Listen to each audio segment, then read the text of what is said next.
Okay? It's a two-person team workout. The way this is going to go, we're going to call it train 2-1-1-5-9. Two-person teams are going to train through 21-15-9 reps of box hop burpee, jumping chest to bar pull-ups, and goblet squats. The goblet squats for the fellas is going to be 53. For the ladies, it's going to be 35. Okay. This box hop burpee is to 12 inches. Okay. And like I said, this is a train. So what happens when we start this workout? 3, 2, 1, go. The first person is going to do 21 box hop burpees. We'll talk about how that works in a second. When they're done, the second person can start on box hop burpees while the first person moves to jumping chest to bars. Okay? When this first person is done with jumping chest to bars, they're going to move on to goblet squats. If the person doing box hop burpees is done before these jumping chest to bars, okay, they have to wait. Okay, so as they work through this, both players are going to do 21 of each, both players are going to do 15 of each, both players are going to do 9 of each. As they're working through this, both players can be working at the same time, but only one person can be working on a particular exercise at a given time. So if you're still on goblet squats while the person behind you has finished their jumping chest to bars, they need to wait until the kettlebell is available to work on their goblet squats. This workout has a 6-minute time limit, so between the two of you, you need to be able to get through all 270 reps within 6 minutes. If you're not done within the 6 minutes, your score is going to be 6 minutes plus 1 second for each rep undone. Okay? Let's go ahead and talk about how to do each of these movements. But here we go. 3, 2, 1, go. Julie is going to start with 21 box hop burpees. You don't have to do all 21. We're just going to see what it looks like. She's going to descend until her chest hits the floor. She's going to do a 2-footed hop onto the box. Okay? Chest is on the floor. Jump up on the box. When you're on the box, let's stand up on the box for me. You either need to stand up straight on the box with knees and hips extended, or you can hop off the box. You want to hop backwards? That's good. As long as you're higher than the box and vertical and fully extended, that is okay. But the rep counts once your chest has touched the floor and you've reached full extension. You've jumped on the box and reached full extension at a height higher than the box. So now we're going to look at some improper reps, some bad reps that you might see on the box hop burpee. Julie's going to come down. She's not quite going to touch her chest. She's down pretty low, but her chest is not on the floor. She's got to hit her chest. Come on back up. And then what if she does kind of a lazy jump, right? She's jumping 1 foot at a time. Give me another bad rep, right? No rep, right? Chest didn't touch, the hips touch. She's landing with 1 foot on the box. Show me the 1-footed takeoff. Okay, that's not good either. You could take off on 1 foot and land at 2 feet.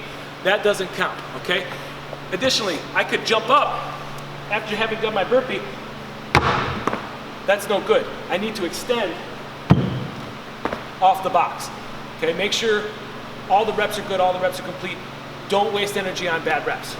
So now Julie has finished her 21 box hop burpees. I'm gonna step in and do some, oh, look at me go, okay?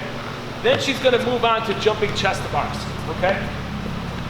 In your station, in your lane for jumping chest to bars, you're going to have 2 different spots just in case you have 2 different heights of athletes. So there'll be a series of boxes and maybe some plates. You guys can adjust your support that you're jumping off of to whatever height you want, okay? Maybe come and get a side view here, but as you start the rep, you need to be fully extended in the arms and shoulders. The shoulders need to be open and you need to be directly underneath the bar, okay? If you should back up a little bit for me. If she were here and started the rep, this doesn't count. So she must get to this position before she jumps, okay? Go ahead and hop up. She's gonna jump up and make contact, physically make contact with her chest on the bar. Go ahead and do it again. Somewhere below the clavicle, that has to make contact with the bar. Plenty high, but if she doesn't touch the bar, that's a no rep, okay? So remember, you are going to be judging your opponents in this particular workout, so make sure that all the reps are good and be fair and harsh with your judging. So next, I was waiting to do jumping chest to bars. She's gonna move on to goblet squats, and I'm gonna get up here and do jumping chest to bars. What? Got one.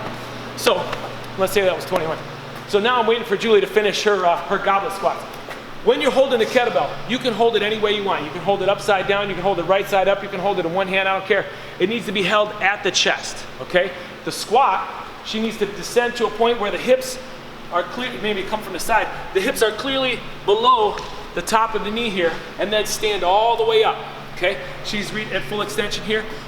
So It's very common when people are in a big rush, like they're in a competition like this, for people to get sloppy and not finish their reps. And you as a judge need to watch out for that. And you as an athlete, you should know where you're going and make sure you're super crisp in your reps so that you're not wasting energy and wasting reps and time, right?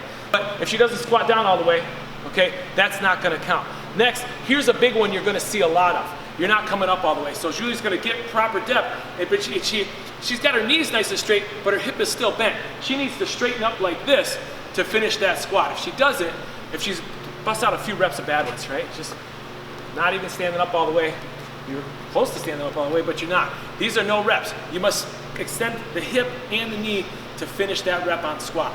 Not only do you need to get down low, you need to get all the way up. Again, she's gonna do 21.